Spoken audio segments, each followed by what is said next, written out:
It was a nice summer day. My 5-year-old son James was playing outside in the backyard of his suburban home. James has always been a quiet boy. He plays by himself mostly. He never had many friends. But he has always had a wild imagination. I was in the kitchen feeding our dog Fido when I heard what sounded like James talking to someone in the backyard. I'm not sure who it was who he could be talking to. Could he finally made a friend? Being a single dad, it's hard for me to always keep an eye on my son, so I decided to go outside and check on him. When I went to the backyard, I was a bit confused, because James was the only person back there.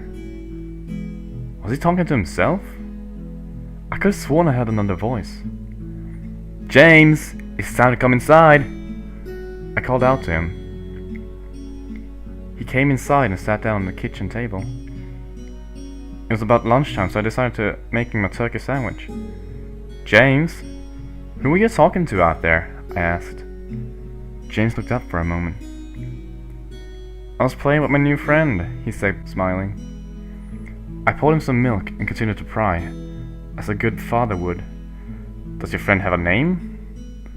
"Why didn't you ask him to come have lunch with us?" I asked. James stared at me for a moment before replying. "His name is Laughing Jack." I was a bit taken back by what he said. "Oh? That's a strange name. What does your friend look like?" I asked, a bit confused. "He's a clown. He has long hair and big swirly cone nose. He's got long arms and baggy pants with stripy socks, and he always smiles." I realized my son was talking about an imaginary friend. I suppose it's normal for kids his age to have imaginary friends, especially when he has no real kids to play with. It's probably just a phase. The rest of the day went by as per usual, and it was starting to get late, so I put James to bed. I tucked him in, gave him a kiss, and made sure to turn on his nightlight before I closed the door. I was pretty tired myself, so I decided to go to bed not long after. I had an awful nightmare. It was dark. I was in some kind of rundown amusement park. I was scared, running through an endless field of empty tents, broken down rides, and abandoned game huts. The whole place had a horrible look to it. Everything was black and white. The prized stuffed animals all hung in nooses in the game huts, all with sick grins stitched to their faces. It felt like the whole park was looking at me. Even though there wasn't another living thing in sight, there suddenly began to hear music play.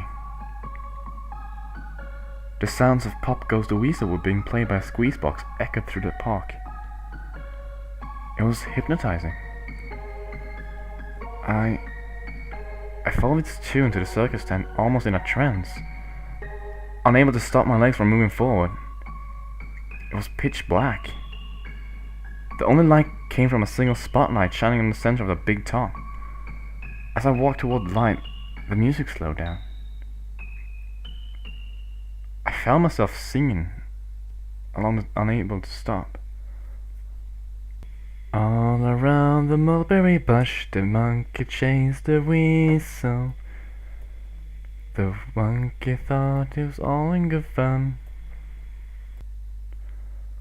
The music stopped right before its climax. And suddenly the lights shot on. The intensity of the lights were practically blinding. All I could see was a small dark silhouette shuffle towards me. Then another one appeared, and another, and another. There was a dozen of them, all coming towards me. I couldn't move, my legs were frozen. All I could do was watch as the haunting figures drew nearer. As they got closer, I could see.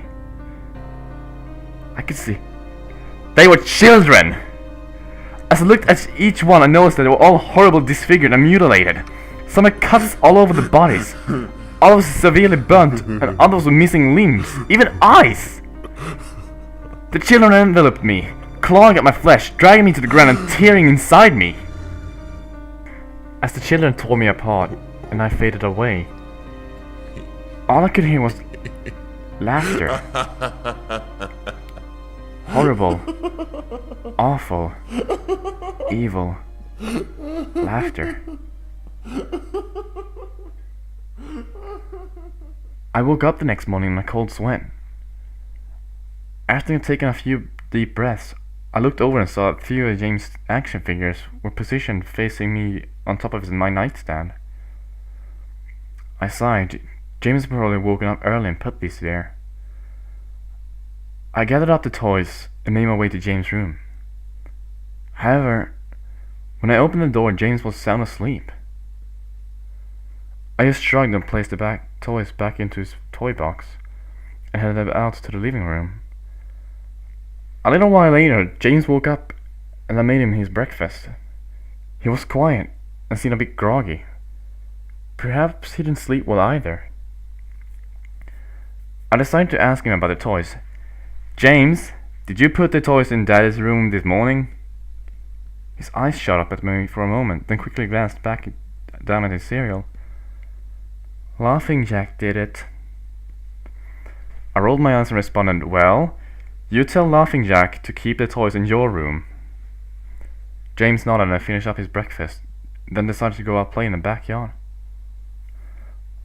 I went to relax in the living room, and I must have dozed off, because I woke up a couple of hours later. Shit! I need to check on James! I was a bit worried. It had been over 2 hours and I haven't checked on him. I stepped out to the backyard, but James wasn't there anymore. I was getting nervous. I called out on him, "James! James, where are you?" Just then I heard a giggle coming from the front yard. I rushed through the gate, around the front of the house. James was sitting on the sidewalk. I breathed a sigh of release and walked over to him. "James, how many times do I have to tell you to stay in the back?" "James, what are you eating?" James looked up at me and then reached into his pocket and pulled out a handful of hard candies in all colors. This made me very nervous. "James, who gave you that candy?" James just stared at me, not speaking. "James, tell Daddy where you got the candy." James hung his head down and said, "Laughing Jack gave it to me." My heart sank. I kneeled down to look him in the eye. "James, I've had enough of this damn Laughing Jack thing. He's not real! Now, this is a very serious situation, and I need to know who gave you that candy." I could see my son's eyes tearing up. "But Dad, Laughing Jack did give me the candy." I closed my eyes and took a deep breath. James has never lied to me, but what he's telling me is impossible. I make him spit out the candy, and I threw the rest away. James appears to be fine. Maybe I'm just overreacting after all. He could have gotten it from Tom and Linda from next doors, or Mr. Walker down the street. Either way, I'm going to have to keep a closer eye on James. That night, I put James to bed as usual, and decided to go down to bed myself. Suddenly, I was woken by a loud bang coming from the kitchen. I sprung out of bed and hurried down the stairs. When I got to the kitchen, I was horrified. Everything on the counters had been thrown to the floor, and our dog Fido hung dead from a light fixture. His stomach was cut open and stuffed with candy, the same types that James was eating earlier that day. My shock was quickly broken by a sharp scream coming from James' room, followed by loud crashes. I quickly grabbed a knife from the drawer and moved up the stairs with a speed only a father whose child is in danger could have had. I burst through the door and flicked on the lights. Everything in the room was knocked over and tossed on the floor. My poor son, in his bed, crying and shaking with fear, a pool of urine staining his sheets. I scooped my child up and ran out of the house, and went next door to Tom and Linda's house. Luckily, they were still awake. They let me use their phone, and I called the police. It didn't take them long to arrive, and I explained what had happened. They looked at me as if I was crazy.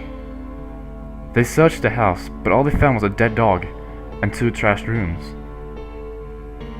The officer told me that someone had probably gotten into the house and done this right before making a quick escape when they heard me coming down the stairs.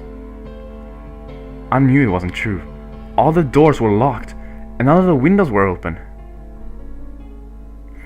Whatever was in my house didn't come from outside. The next day, James stayed inside. I didn't want him to leave my sight. I went into the garage and I found his old baby monitor and set it up in his room. If anything comes into his room tonight, I was going to be able to hear it.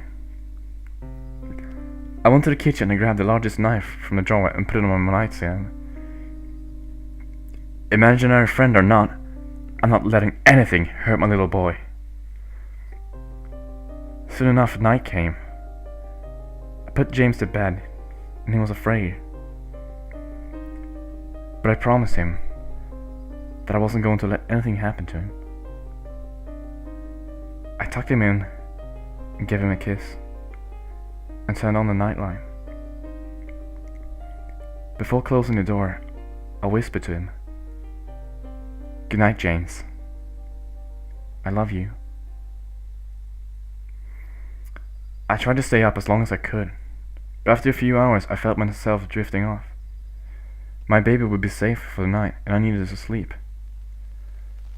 Just as I lay my head on the pillow, I heard a soft noise come from the baby monitor I had put on my nightstand. At first, it sounded like interference, like the kind of radio would make. Then it turned into a soft moan. Was James asleep? Then I heard it. The laugh from a nightmare. That horrible laugh. I sprung up from bed and grabbed the knife from under my pillow, and I rushed to James' room and creaked the door open. I tried the light switch, but it wouldn't come on. I took a step in, and I could feel the warm, thick liquid on my feet. Suddenly, James' nightlight came on, and I could see the absolute horror laid in front of me. James' body was nailed up on the wall. The nails piercing through his hands and feet. His chest was cut wide open and his organs hung down to the floor. His eyes and tongue had been removed along with most of his teeth. I was disgusted. I could hardly believe this was my baby boy. Then I heard it again. The soft, desperate moan. James was still alive! My baby, my poor baby, in so much pain, barely clinging to life. I ran across the room and vomited on the floor, but my sickness was interrupted by a horrible cackle coming from behind me. Spun around, while still wiping bile from my mouth. Then out of the shadows emerged the fiend responsible for all this horror. Laughing Jack. His ghost white skin and matted black hair hung down from his shoulders. He had piercing white eyes surrounded by dark black rings. His twisted smile revealed a row of sharp, jagged teeth, and his skin didn't look at skin like all. It almost looked like rubber or plastic. He wore a patchy, black and white clown outfit, with striped sleeves and socks. His body itself was grotesque, his long arms hanging down past his waist, and the way he's poised made him look like almost boneless, like a rag doll. He let out a sickening laugh, as if to let me know he was pleased with my reaction to his work. He then turned around slowly in front of James and began to laugh even more at the horrific sight he laid out. That was enough to shake me from my terror. I snapped, "Get away from me, you bastard!" I rushed at the monster, raising the knife about my head, and stabbed down at him. But as soon as the knife touched him, it disappeared on a cloud of black smoke. The knife passed right through him and pierced James' still beating heart, splashing the warm blood on my face. No. What have I done? My baby! I killed my baby! I immediately fell to my knees, and I could hear silence in the distance growing louder.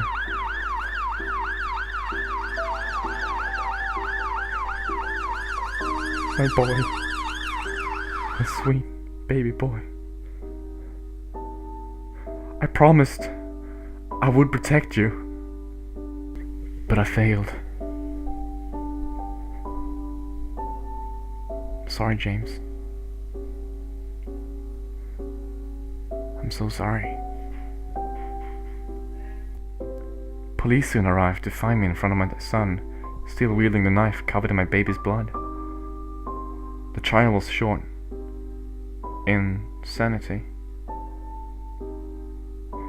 I was placed in the firepolis house of the criminal insane, where I've been for the past 2 months. It's not bad here. The only reason I'm awake now is because someone's playing Pop Goes the Weasel outside my window. I'll talk to the orderlies about it in the morning.